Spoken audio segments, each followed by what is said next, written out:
you and me, his sons and daughters, so that we will be what he has called us to be. A lot of us pray, we say, Lord, make me like you. And I believe that our very intent is correct, but we must be understanding of what we pray. Because, Jesus was a lonely man. He walked in the wilderness. We remember that he had a Judas in his team. And I am sure he had many Judas kisses. And I also remember that ultimately he had the cross. So his life was full of persecution in so many different ways. But we'll remember what the Bible tells us. No servant is greater than his master. If they persecuted me, they will persecute you also. Persecution for Jesus came from among the Christians. Isn't that interesting? All those Judas kisses come from within the church. They don't come from outside. Sometimes the cross we carry may seem heavy. But remember, after the crucifixion, there is a resurrection. The road ahead may be lonely. And as we keep walking the road ahead, it gets narrower and narrower. And the number of people on the road they shrink in size. Keep walking, church. Don't look back. Keep walking. You're not walking alone. You're walking with the very presence of Jehovah. As long as you're in the center of his will and you're led by the Spirit of God and not by your own human spirit, calling it the Spirit of God, be assured that the Lord is with you. He will take you and me on. He did a beautiful, so many beautiful red letters that are written of Jesus in the Bible. You must always read those red letters with a lot of intention and understanding. And one such red letter was in Matthew chapter 5, when he says, you are the salt of the earth. Now remember, this is the Sermon on the Mount. The Sermon on the Mount actually started in chapter 5, and then it goes on to chapter 7. To read the whole one in context, it's really interesting. And after he gives them the whole Beatitudes, which is how you should behave yourself as a Christian, what should your attitude be, he then immediately after that, he quotes this verse. He says, you are the salt of the earth. He didn't say that you are the silver and gold of the earth, not even the sugar for those who love sugar. He says you are the salt of the earth. He often used layman's terms to demonstrate his teachings. And salt was one of the most important ingredients of those times. It's not something you could go and pick up from Choithrams or from little hypermarket. Not in those days. Salt was a very important commodity in those days. And so if you're feeling unimportant, unneeded, unloved, or unwanted, remember what he's compared you to. He's compared you to salt. You are the salt. Why is that adjective right before it? It's interesting. We'll talk about it. The word salt echoes throughout the pages of the Bible. There are at least 40 words. 40 times the word salt is utilized in Scripture. The first mention of salt in Scripture is very infamous. It's in the book of Genesis. Again, it talks about Sodom and Gomorrah being destroyed. And it talks about Lot's wife. You know the story. She turns back. And what does she become? She becomes a block of sodium chloride, NaCl, a pillar of salt. Now, when Jesus was talking about salt, he's not talking about salt that we put into our food from the salt shaker. That's not the salt he's referring to. He's referring to natural salt that is harvested with all surrounding materials that are found on the earth. That's why our God-given AGC vision is to be what? The salt, the light, and a voice unto the nation. So obviously, we haven't missed it when we were called of God. Now, that's our purpose for all of us, to be the salt. Salt symbolizes many things. If you like gardening like me, and you look at the big packets that come in of soy, you will see that there's sodium chloride in it, there's potassium in it. There's all these different little things in it, but salt is in it. Why? Because salt preserves, salt protects, salt flavors, it cleanses. In fact, the Romans believed that apart from the sun, there was nothing better than salt. It was so important. And that's why you get this phrase that's coined very often. He's not worth his weight in salt. What did they say in those days? Don't depend on him. You can't trust him. It's not worth his weight in salt. That's the word that they often used. From a biblical standpoint, salt is very synonymous with the word covenant. Covenant as a word is used beautifully because it's very enduring. It's unbreakable. It's unending. It's based on total trust. They're not contracts, they're covenants. Okay, and God made covenants right from the start. There was an Adamic covenant, there was a Noahic covenant, there was an Abrahamic covenant, there was a covenant with Moses, there was a covenant with Aaron, there was a covenant with David and his descendants. And God made a covenant with us as well through his precious blood. Interesting point to note, God never breaks his covenant. When God told David, there will always be a man from your generations to stand in the temple. There will always be a man on the throne from your household. Solomon did come in. Unfortunately, we miss it. God never misses it. I urge us not to miss it because he will always keep his covenant through his precious blood. The Bible mentions covenant of salt twice, both in the Old Testament. 2 Chronicles 13:5 says, "Don't you know that the Lord, the God of Israel, has given the kingship of Israel to David and his descendants forever?" How?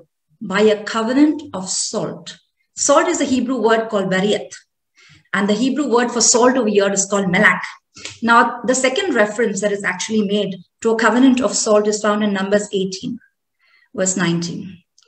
Now, you're going to say, well, we don't make covenants of salt today. Those are Old Testament things. That's not true. Everything Old Testament is repeated in New Testament. What do you do when you love somebody? You invite them to dinner. What do you put into your food? Salt.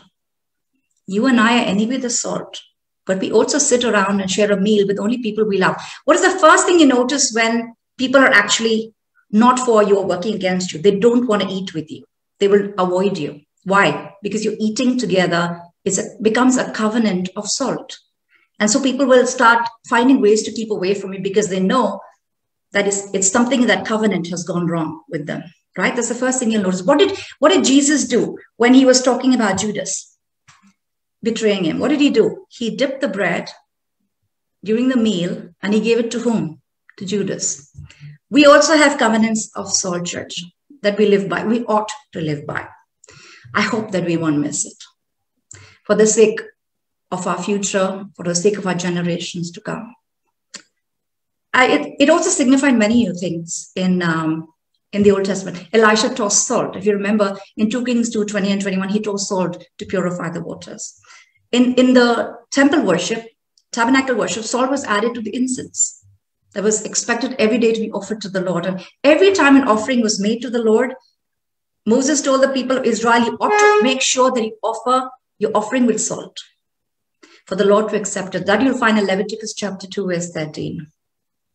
Why did Jesus say that you and I are the salt of the earth? Salt of the earth, not of your own household only, salt of the earth. What is he expecting from you and me? Let's understand the significant, some few spiritual analogies with salt, what they mean to us even in our generation.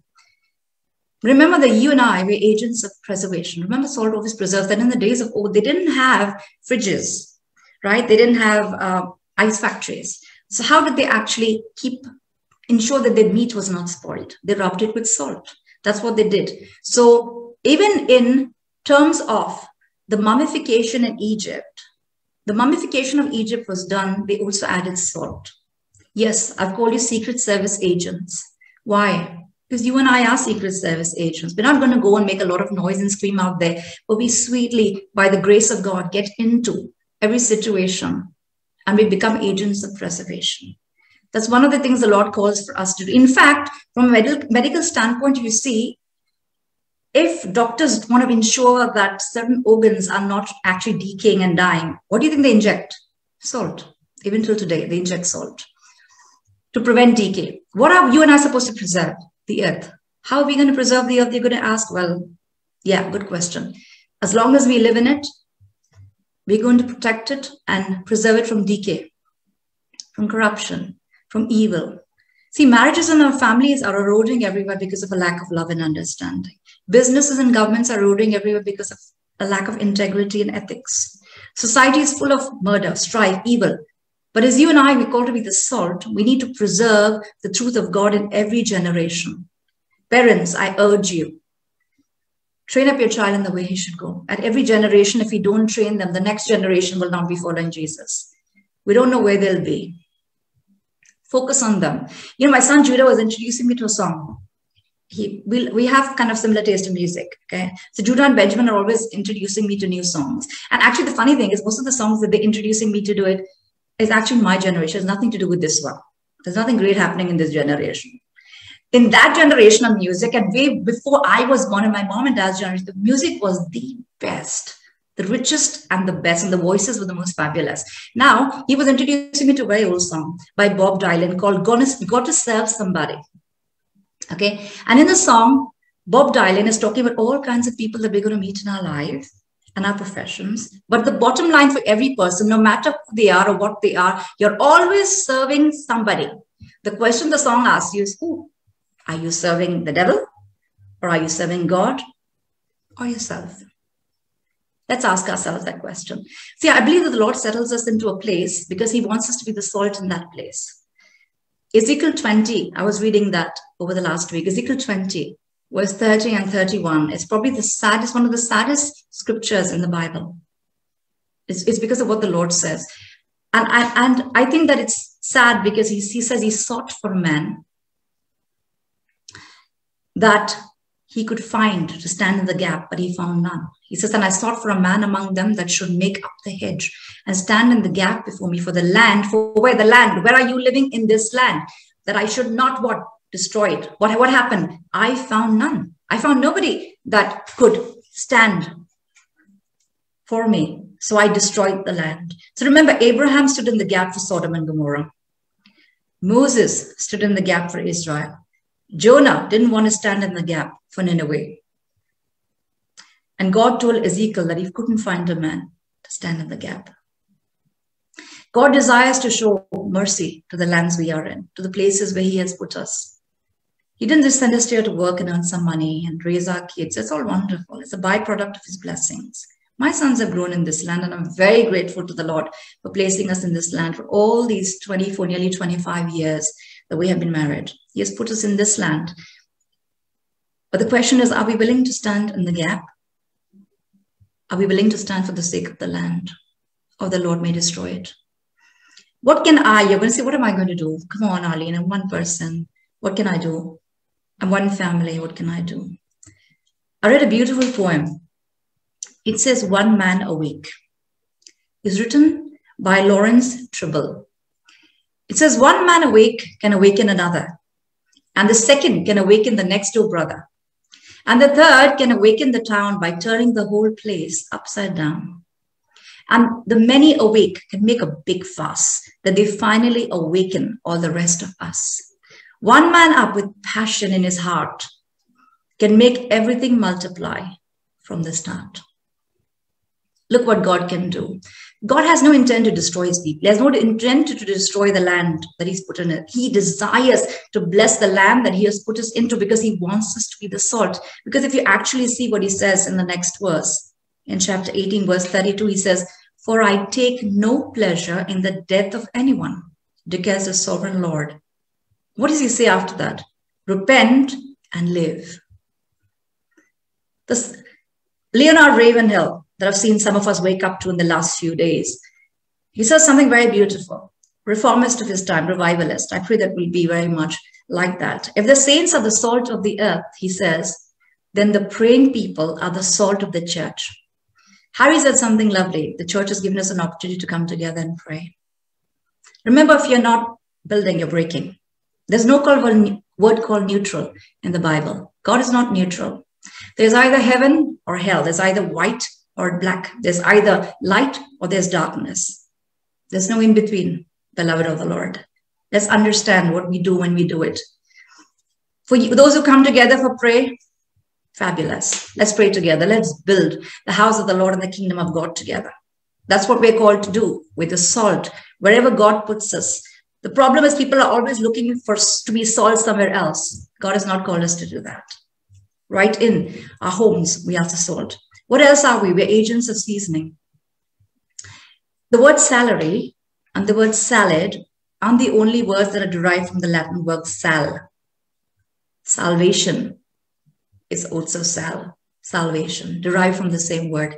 What is God saying to us? It means he has put us here, and there is no reason why he would hold his wrath unless you and I can make the place where we live palatable for the Lord. Otherwise, it would be unbearable for him. All hell would break loose. You're saying that's not true. I'll show that to you scripturally. 1 John 5 verse 19 says the whole world lies in wickedness. Still, all around us.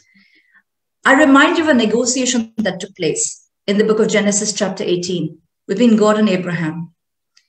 Before destroying Sodom and Gomorrah, God met with Abraham and he shared his plan with him. You know, God shares his plan with his remnant, not with everybody, with his remnant. How do I know that? And how do you know that? Amos chapter 3, verse 7 says that. Surely the sovereign Lord does nothing without revealing his plan to his servants, the prophets. Surely the sovereign Lord does nothing without revealing his plan to his servants, the prophets. What plans is the Lord revealing to us? Because when he made a plan to destroy Sodom and Gomorrah, whom did he go and stop by and meet? Abraham. And he didn't not tell Abraham, he shared his plan with Abraham. God is also sharing certain plans. There's so many things God shows us, you know. God shows us many things before he's going to destroy something or someone. The question is, what are we willing to do at that time? Are we willing to stand in the gap so that the destruction of the Lord will not come forth is the question we need to ask ourselves. Because see, Abraham was very concerned about Sodom and Gomorrah. Why? Because his nephew was there. And because his nephew was there, he was troubled. So he's negotiating with God. What is he saying? If there are 50, Lord, will you spare the land? The Lord said, yes, I will spare the land. Obviously, they weren't. Then he comes down, 40, 30, 20, 10. I'm thinking, why did he stop at 10? Probably because Lot, he would have hoped that by now, living in the land, so Lot and his family would have been the salt. But they failed. They weren't the salt. Because they weren't the salt, the land was destroyed. There was not even 10 people. It became a stench to God's nostrils. And he decided that he would destroy the city. What about us? Are we those little 10 grains of salt? Can God trust us in such a fashion that he can spare a city because you and I stand in the gap? I pray that it would be so. We pray. Now, you're going to say, well, that's a tough ask, darling. God doesn't expect us to do what he can't actually do through you and me. He has given us everything we need. 2 Peter chapter 1 verse 3 says, by his divine power, God has given us everything we need to live a godly life. We have received all of this. How have we received all of this? By coming to know him. The one who called us to himself by means of what? His marvelous glory and excellence. What does the first line say? By his divine power, he has given you and me everything to live a godly life. What stops us, church? Colossians 4:6 also says something lovely about seasoning. It says, let your speech always be very gracious, seasoned with salt, so that you may know how you ought to answer each person. That's Colossians 4, chapter 6. I pray that our speech will always be full of grace, seasoned with salt, so that you and I will know how to answer each man at all situations, even when we know what is in our heart. I believe that God protects our surroundings. Wherever we are, I believe he protects our surroundings because you and I are there. I remember when I used to be crew, and I remember there was a time when the flight wasn't landing back home. We had a technical glitch in the air and everyone was running around the cabin. Now, I had not eaten anything the whole flight, and the first class was really busy. And I remember sitting down to have a last minute meal, thinking that we're going to land in like 45 minutes. But I realized that I coolly finished my meal and we weren't landing. And everyone's running around. And then I was talking to the person. I went into the cockpit and the pilot was telling me we can't land. We have a technical glitch. We have issues. So we're going to circle as long as whatever, if it gets sorted, great. So pray, hope for the best. And I remember telling him, nothing's going to happen. I'm here. And they both looked back at me with this look. Nothing happened. I'm alive. The flight landed. A long delayed time later of circling and circling and circling over the city, landed. God protects things because you and I are in it. Always remember that you're not protected because you drive so well. You and I are protected because the Lord ensures that we are covered by his presence, covered by his precious blood. His presence goes before us. It levels the mountains. It breaks down the gates of bronze, cuts through bars of iron, gives unto you and me the hidden treasures of darkness, the riches that are stored in secret places, that you and I will know that he is the Lord, the God of Israel, who calls us by name. He's a good God. We are agents consistently of influence.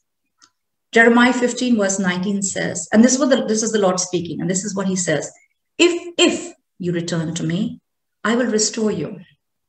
So you can continue to do what? To serve me.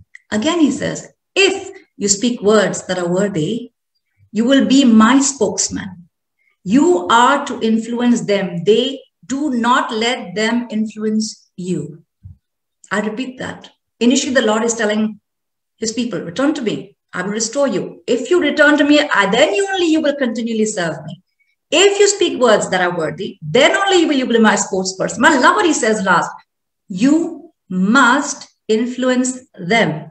Don't let them influence you. Whom are we influencing? Beloved of the Lord, and how are we influencing them? What are we saying to people? How are we influencing them? If people live with us but never get influenced by the presence of Jehovah in our lives, something is wrong with our lives. Are we really Christian? We ought to ask ourselves that question. You know, I've seen many men and women in the Church of Amazing Grace whose lives have been dramatically transformed from the background they came from. And then I saw over the years that their extended families got saved because of them. I salute you. But if our families, if our marriages, if our children are still living the same way as before we knew the Lord and they're still not continuing, or if our extended family are running away from us and they don't see good fruit in us, then the question we need to ask ourselves, am I the salt of the earth or am I missing it? See, God tells us we know a tree by its fruit. When red is red, it's red. Everybody sees it, right? Proverbs 27:17 tells us something lovely. It says, as iron sharpeneth iron, so a man sharpeneth the countenance of his friend. How are you getting sharpened? Who's sharpening you? Who's talking to you? What is influence? More than just a chatter, more than the ones who are just talking too loud, more than the ones who are trying to get our attention. Influence is a lot more than that, my friend. We need to recognize our influence, but we don't abuse it. We don't impose, we impact. We exercise our influence because influence is like a muscle. We use it or we lose it. And we maximize our influence because God has given us dominion. So remember, you recognize it, you exercise your influence, and you maximize your influence. I was reading a very interesting story of a drunk man. And the drunk man's name is Don. Let's say his name was Don, okay? Now, Don made a fool of himself in the town. He was drunk, always falling around everywhere, making a lot of noise, breaking things, making his life miserable, making the life of his family miserable, and people really didn't like him. But one day, something miraculous happened. Don was introduced to this Jesus, and his life turned around. Now, his life was fully so changed that in the town, he used to go around helping the drunk men out of the bars, taking them home, washing them up, cleaning their vomit, doing things that people probably, some of them did for him because people had given up on him. But Don was so miraculously turned around that people looking at him were thinking, wow.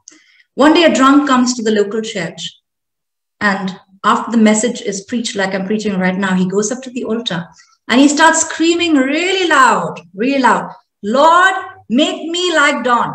Lord, make me like Don. Lord, make me like Don. Now the preacher goes to him and he says, listen, probably a better prayer to pray would be, Lord, make me like Jesus. The drunk looks at the preacher and he says, is Jesus anything like Don? That's influence. 2 Corinthians chapter 3, verse 3 actually says we are the epistles of Christ. People read us. You see, people don't get that fooled. All our sweetness and all, after some time, people get to know what it is, right? After getting married for a while, you can't pretend also with each other. After being friends for a while, you can't pretend with each other. After being in the church for a little while, you can't pretend, right? So what happens? We are epistles of Christ. Everybody can read us. They read us from the inside out. They may be gracious to us and not say things, but everyone reads. Everyone, because we have the Spirit of God, right? So people are reading us. How did Christianity spread in the days of old? Look at the strategy. They became the salt in their community. They set up hospitals, they set up churches, they set up schools, universities, orphanages, and they spread the gospel. You and I are called to be the salt of the earth where the Lord has placed us. George Barna, a church statistician, I'm going to read this quote this exactly. It says that research shows that the average Christian in the average church is almost indistinguishable for the rest of society. He looks the same. The fundamental moral and ethical difference that Christ can make in how you and I live is actually missing. When our teens we claim to be saved get pregnant and do drugs at the same rate as the general teenage population, when the marriages of Christians end in divorce at the same rate as the rest of society, when Christians are cheating each other in business, when they lie, when they are hypocritical, when they steal, when they cheat on their spouses at the same statistical level as those who say they are not Christians, something is horribly wrong. He's right. I totally agree with George Barna. Something is horribly wrong. Somehow our lives need to provoke a change in others, a good change in others. You know, there was a preacher, he was standing outside his church and he was using his hammer and hitting a big nail into the wall. And there's a little boy who's looking at him constantly. And so the preacher, after he notices the little boy, so he says to the little boy, "Are you looking at me so that you can learn?" And the little boy says, "No, I'm waiting for you to hit your hand and your finger with the hammer and to see how you respond." Influence is more than our words. Our behavior says it all. What does salt actually do? How do we influence? We create thirst. Thirst in the things of God because of the contact that people have with our lives. You know, they say when you want to take a horse to drink water, you feed him salt. If he enjoys the salt, he'll be thirsty enough to drink water. John 4, verse 13 and 14 says something excellent. Jesus said, "Everyone who drinks this water will be thirsty." Now, these are the words he spoke to the Samaritan woman. He said, "Everyone who drinks this water will be thirsty again. But whoever drinks the water that I give them will never thirst. Indeed, the water I give them will become in them a spring of water welling up to eternal life." Now remember, the Lord talks about giving you and me living water, overflowing from our bellies. That's the Holy Spirit. Well, I know you're going to tell me we're all imperfect. How can we do anything?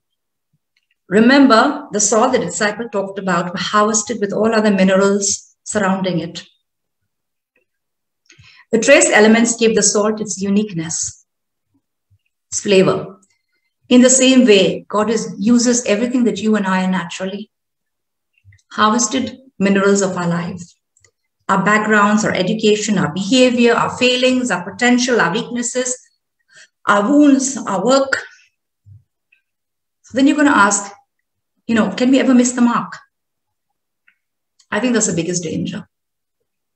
You know what's the biggest danger, I think? Makes me shudder.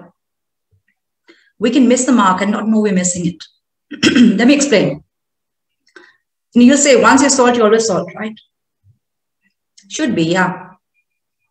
But remember Samson. He thought he was strong. At some point in time, after Delilah got all her work done with him, he still thought he was strong. And he went out and the Philistines attacked him and destroyed him. You know, you and I can think we're living with God, walking with God, but we may have lost our saltiness. Get back with God. Matthew 5:13, the second portion says it beautifully.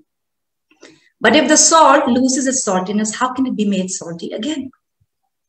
It is no longer good for anything. Good for anything means useless, except to be thrown out and be trampled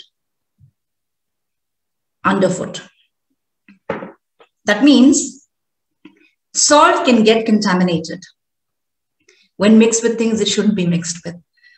When mixed with people, it shouldn't be mixed with. We can either be dead in sin or dead to sin. The choice is ours, church. There is no in between. Remember, contaminated Christians contaminate others. You're going to say, there are no contaminated Christians. All are singing glory, hallelujahs, praising the Lord, living for the Lord.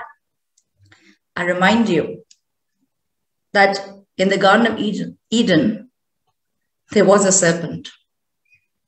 I remind you that in heaven, there was Lucifer. I remind you that among Jesus' 12 disciples, there was Judas. Do not get fooled, my friends.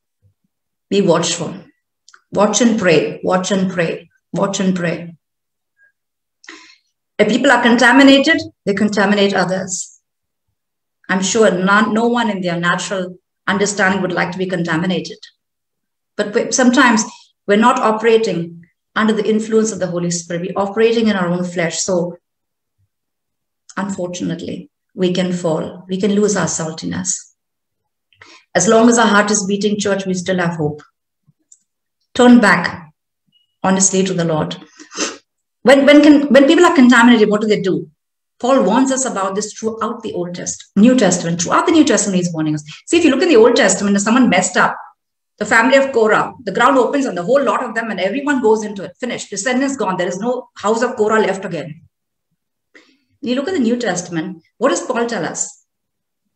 Okay, there was an Ananias and Sapphira. Yes, they fell dead. Yes. But what does Paul constantly tell us? If anyone's contaminated, what do? You stay away from them. He tells you to invite them for dinner? No. You stay away from them. He keeps telling you, from such my brothers, stay away. Now, Paul knew what he was saying because he says in 1 Corinthians 5:6, a little yeast affects the whole batch of dough. Matthew 12:30 says, who is not with me is against me. And whoever does not gather with me scatters. Which one are we doing, church? I believe we are all gathering. Whether we are gathering in the house of the Lord or gathering for ourselves is a different question to ask. We must be watchful. You know something, many years ago, I'm going to share something that you didn't know. Many, many years ago, after Amazing Grace was born, people told us that we were wasting our time. We should call it the Tressler Ministry. It'll do better. But Samuel and I know that there's nowhere in scripture that tells us to, in fact, it's quite unbiblical. Because ministries die with men. Once the heart stops beating, finished. Ministry is dead. God has given us a ministry for reconciliation that should continue through every generation. So Samuel and I never started Tressler Ministries, and we never will. That's not God's intent at all. If we have lost clarity, church, if we have lost credibility, if we've lost our consciousness and our conscience, and if we are compromised, remember I told you there's no neutral zone in the Bible. There's no demilitarized zone in the kingdom of God. There's no such thing. There's either the kingdom of God or the kingdom of darkness. We are serving one. We are not in between. Okay, let's stay very focused on the word and what God is telling us on a consistent basis. That word on hypocrisy was brilliant. I loved it. It actually disturbed everything that was shaking. That's exactly what the word does, right? What does the Bible tell us in Hebrews 4:12? The word is what? Living and active, sharper than any double-edged sword, penetrating into dividing soul and spirit, joint and marrow. What it does? Judges the thought and the intent of a man's heart. That's what the word does. It ruffles people and disturbs people when they're in the wrong. Don't get so angry with the Lord. Just turn back. Heart is still beating. There is hope. Don't worry. God is there. He's still seated on the throne. He's fabulously full of hope. That is why earlier he says, right, if you will return back to me, if I'm waiting that you'll return back, if you will do that. What did the father of the prodigal son desire? That the prodigal son would return back to him. We are the salt of the earth. Let us not lose our saltiness. If we lose our saltiness, may the Lord alone help us. Godly balance is the key all the time. The world is not looking for a different explanation of Christianity. You're not going to give a different sermon. The world is looking for an authentic illustration of Christianity from our own lives. Someone said, whenever the church becomes a salt warehouse rather than a distribution center, it has lost its effectiveness. You know, trying to preach to the converted, trying to preach to the ones who are already in the church all the time, try to take them, tell them this. Why aren't you reaching out? You're the salt of the earth. Life groups are already doing that work. We are called to go out there and bring it. Now, listen, we can get out of balance as Christians. We can completely get out of balance. How? We may not realize it. We may intend to do good, but we can still miss God. See, what use is the salt in a salt shaker? Useless, right? Sometimes we're trying to be so holy that we become Christian hermits. I remember traveling somewhere and someone was, actually asking me like in a very different tone, I can't believe that you're a Christian and you're not putting your sons in a Christian school. I said, first of all, I'm living in an Islamic state. There's nothing called a Christian school. If there was a Christian school, I definitely wouldn't put my sons there. Why? Because they are the salt of the earth. They ought to bloom wherever they're planted. Put them in. Why didn't you put them in a Christian university? Why don't you send them to a Christian college? Why don't you put them into, Christian places to work? Why? No. We're the salt. You are the salt of the earth. You bloom where you're planted. God puts you here for a reason. You think God makes mistakes? Do you actually think God made mistakes bringing into this land? I have no doubt he brought me here for a purpose. He will only take me out when the purpose is fulfilled. The same way he brought you here for a purpose. He will only take you out when the purpose is fulfilled. He brought you into Amazing Grace for a purpose. You think he made mistakes then? No. He doesn't make mistakes, church. We are making mistakes. Let's repent and turn back to God. Let's not pretend. The other flip side of it is we try to blend in. What do we try to do as Christians to blend in? We start singing the same songs. The world is singing, playing the music the same way the world is playing. We don't know whether we're singing worship or love songs to somebody's boyfriend, girlfriend, heart is broken. What is going on? I'm like confused. I'm sitting somewhere thinking, what are they singing? This is not worship. There's no word like this, what they're singing in the Bible at all. So something is wrong. This is we're trying to blend in. Under the garb of being politically correct, we can completely lose our saltiness in the house of God. Don't turn back.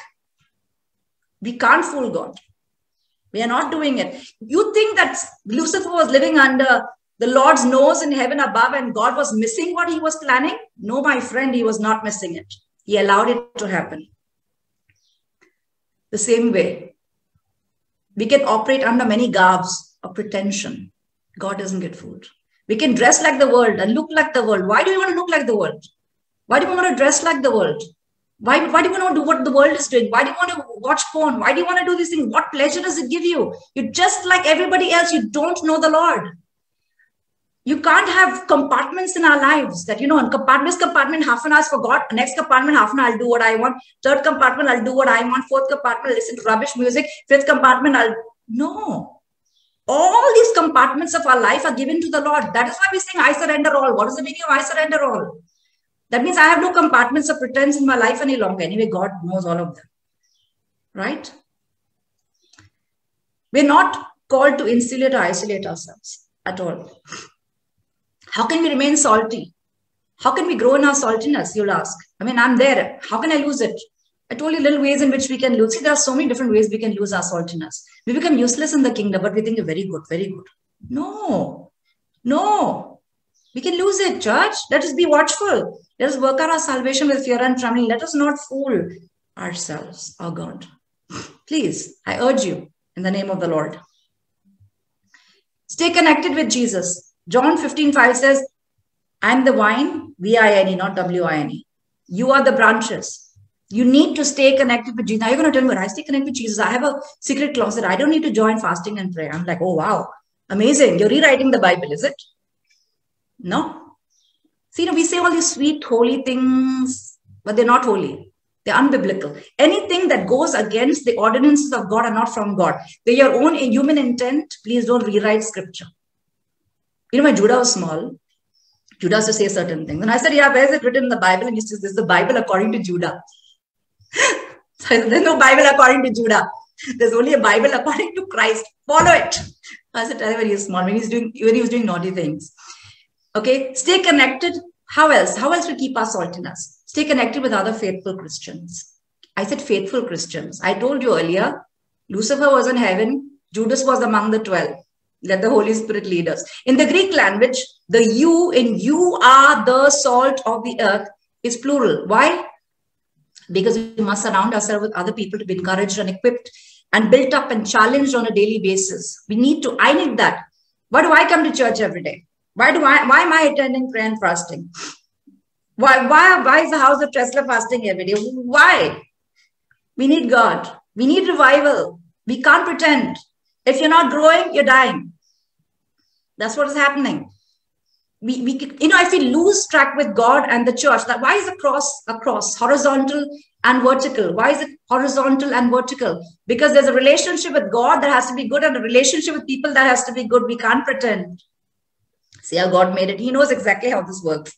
This whole equation. That's why, what he tells us in Romans 12, to do not be conformed any longer to this pattern of this world. If we lose track with God and his people, we get contaminated with the world. Worse scenario. You go back and there's no way to come back.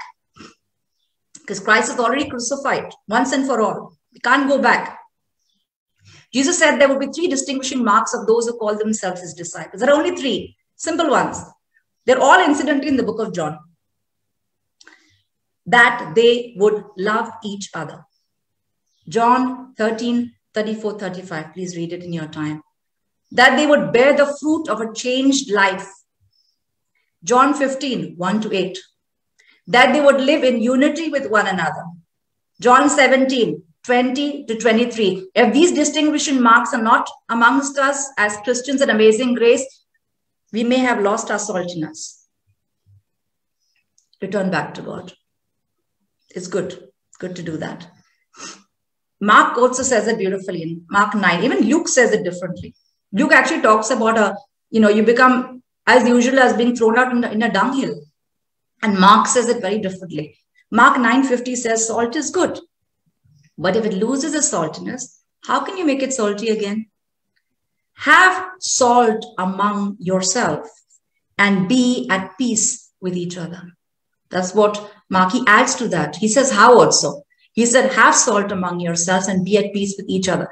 Remember, our lives are just a small dot in eternity. Don't miss eternity for yourself. Don't miss eternity because of anyone else. Don't miss eternity, period.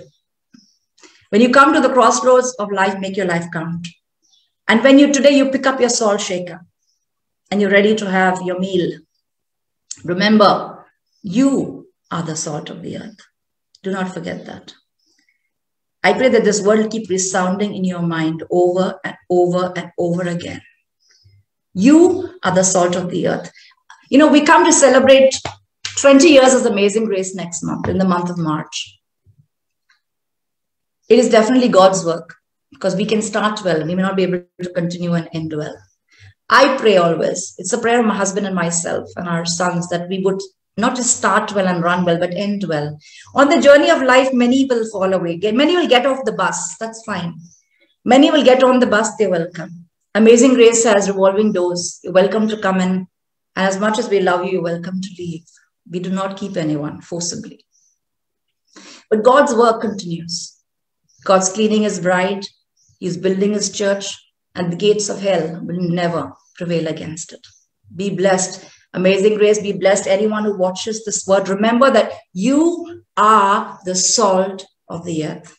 I'm going to hand it over to my sweet husband, who's going to lead us in prayer and who's going to close the meeting with a benediction. I pray that our lives will bring glory to the name of Jehovah. And I pray the greatness of the Lord will continue to sustain you and continue to sustain me throughout our times, throughout our lives, and throughout every generation if the Lord tarries. Be blessed, church. Be encouraged. And remember, turn back to God if you need to. You are the salt of the earth.